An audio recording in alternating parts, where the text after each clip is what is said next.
Varahi silks వారి grand festive celebrations పొందండి 10,000 రూపాయలు ఆపై కొనుగోలుపై బంగారు నాణెం ఉచితంగా. తన చిరకాల మిత్రుడు తన రాజకీయ అభివృద్ధికి తోడ్పడిన దివంగత మాజీ ముఖ్యమంత్రి వైఎస్ రాజశేఖర రెడ్డి జ్ఞాపకార్థం పుదుచ్చేరి ప్రభుత్వ ఢిల్లీ ప్రత్యేక ప్రతినిధి మల్లాడి కృష్ణారావు స్మృతి మందిరాన్ని నిర్మించారు. ఈ నెల 21వ తేదీ ఆదివారం ఈ మందిరాన్ని ప్రారంభించనున్నట్లు ఆయన తెలిపారు. యానాం ప్రజలకు త్రాగు సాగునీటి అవసరాల కోసం తాను అడిగిన వెంటనే ఆంధ్రప్రదేశ్ ప్రభుత్వం ద్వారా భూమిని కేటాయించిన ఆయన మంచితనాన్ని యానాం ప్రజలందరూ గుర్తించాలని కోరారు. కేవలం రాజశేఖర రెడ్డి జయంతి రోజునో లేక వర్ధంతి రోజునో కాకుండా సంవత్సరం అంతా ఆయన్ను గుర్తు చేసుకునేలా ఈ స్మృతి మందిరంలో కార్యక్రమాలు జరుగుతాయని మల్లాడి అన్నారు. ఈ మందిరంలో యానాం నుండే కాకుండా తమ పొరుగు నియోజకవర్గాలైన ముమ్మిడివరం, రామచంద్రాపురంలోని మహిళలకు కుట్టు మిషన్ ట్రైనింగ్ ఇస్తున్నామని, అలాగే ప్రజలకు ఉపయోగపడే అనేక కార్యక్రమాలను చేపట్టనున్నట్లు మల్లాడి తెలిపారు.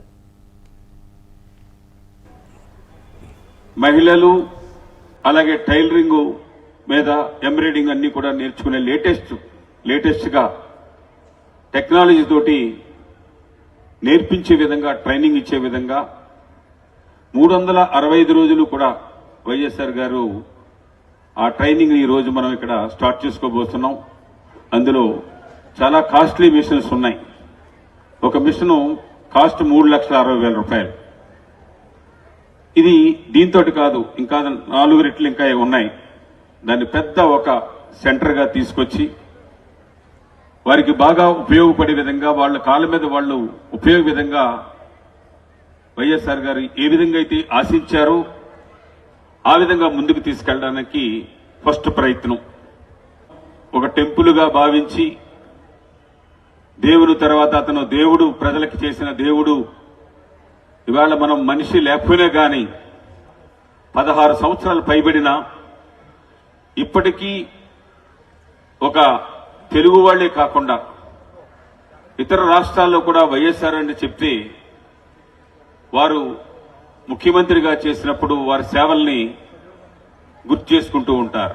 నా దగ్గర ఉన్న శక్తి చాలా చిన్నది అయినా కానీ ఆ చిన్న శక్తిని నేను ఎక్కువగా గుర్తించిన వ్యక్తిని నేను ఎప్పుడు కూడా మర్చిపోలేనని చెప్పేసి, అది ఒక పుస్తకం రూపంలోనూ ఒక గుడి రూపంలోనూ దేవుడి తర్వాత దేవుడిలాగే అతన్ని కొలిసే విధంగానే నేను నా భార్య గాని ఉంటామని చెప్పేసి తెలియజేస్తూ, ఈ యానం ప్రజలకి నేను చేసిన పనుల్లో దానికి ఈవేళ మంచినీళ్లు ఎండాకాలం ఇబ్బంది లేకుండా తాగలుగుతున్నామంటే వైఎస్ఆర్.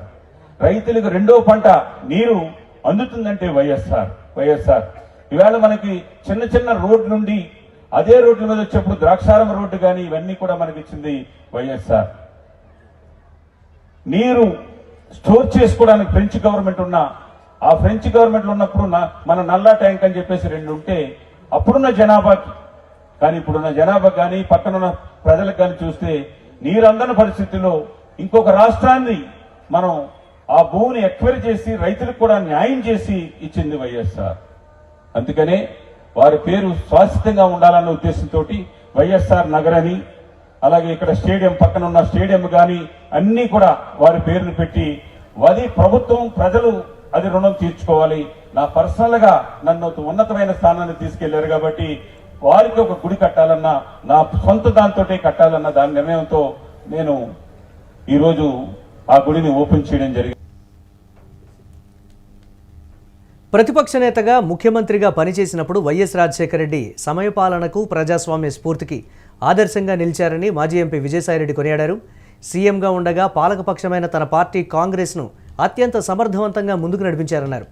రాజశేఖర రెడ్డి ఎలాంటి అక్రమ పద్ధతులు, కక్షపూరిత రాజకీయాలకు తావు లేకుండా వ్యవహరించారని చెప్పుకొచ్చారు. ముఖ్యమంత్రి పదవిలో ఉండగా సంక్షేమం, అభివృద్ధి సమతుల్యంగా పాలన అందించడమే కాక అన్ని వర్గాలు, కులాలు, మతాల వారిని సమానంగా చూశారన్నారు. ప్రజాస్వామ్యం అంటే మీ అందరికీ కూడా తెలుసు. ప్రజల చేత, ప్రజల కొరకు, ప్రజల వలన ఎన్నుకున్నటువంటి ప్రభుత్వం. కానీ రాజశేఖర రెడ్డి గారు రాజకీయాల్ని ప్రజల కోసం, ప్రజల వలన ప్రజల మనసును ఎరిగి తెలుసుకొని రాజకీయాలు, పార్టీ అంతర్గత వ్యవహారాలు అన్నిటినీ కూడా నడిపి అటు పార్టీలో ఉన్నటువంటి కార్యక్రమాల్లో పార్టీలో ఉన్నటువంటి నాయకులను గాని కార్యకర్తలను కానీ సాధారణ ప్రజలను కానీ ప్రతి ఒక్కరిని కూడా సంతృప్తిపరిచి అటు పరిపాలనలో ఒక మనసున్న మహారాజుగా పరిపాలన అందించి అన్ని సామాజిక వర్గాల్ని, అన్ని మతాలని, అన్ని కులాల వారిని కూడా కలిసికట్టుగా తనతో కలుపుకొని అటు సంక్షేమం ఇటు అభివృద్ధి అన్నిటినీ కూడా సమతుల్యంగా భావించి పరిపాలన అందించినటువంటి ఆయన ఒక మనసున్న మహారాజుగా ఈ రోజు ప్రజల్లో మనసుల్లో నిలిచిపోయాడని అంటే అది అతిశయోక్తి కాదు అని నేను మీకు సవినయంగా మనవి చేస్తా ఉన్నా. ఈ వర్తమాన రాజకీయాల్లో మీ అందరికీ కూడా తెలుసు, ఇప్పుడు జరుగుతున్నది ఏంటంటే అధికారం అన్నటువంటిది శాశ్వతం కాదు. అది మీ అందరికీ మనందరికీ కూడా తెలుసు. కానీ ఈ రోజు జరుగుతున్న రాజకీయాలు అధికారం రాగానే ప్రతిపక్షాలను గొంతు నొక్కడం, ప్రతిపక్షాల నాయకుల్ని ఒక శత్రువులుగా చూడటం ఒక ఆనవాయితీగా మారింది. అంటే కక్షపూరితమైనటువంటి రాజకీయాల్ని ఈరోజు ఆంధ్ర రాష్ట్రానికి తీసుకొస్తున్నారు. నేను ఒక్కటే చెప్తున్నా, ఇది ఎప్పుడు మొదలు ప్రారంభించబడ్డాయో నాకు తెలియదు కానీ ఇది మంచి ప్రెసిడెంట్ కాదు అన్నటువంటి విషయాన్ని నేను ఈ సభాముఖంగా మీ అందరికీ కూడా తెలియజేసుకుంటా ఉన్నా. ప్రతిపక్షం అనంటే అంశాల వారీగా ఇష్యూస్ మీద అధికార పక్షాన్ని విమర్శిస్తుందే కానీ శత్రువుగా అధికార పక్షం ప్రతిపక్షాన్ని పరిగణించకూడదు ప్రజాస్వామ్యంలో అని నేను మీ అందరికీ కూడా తెలియజేసుకుంటా ఉన్నా సభాముఖంగా.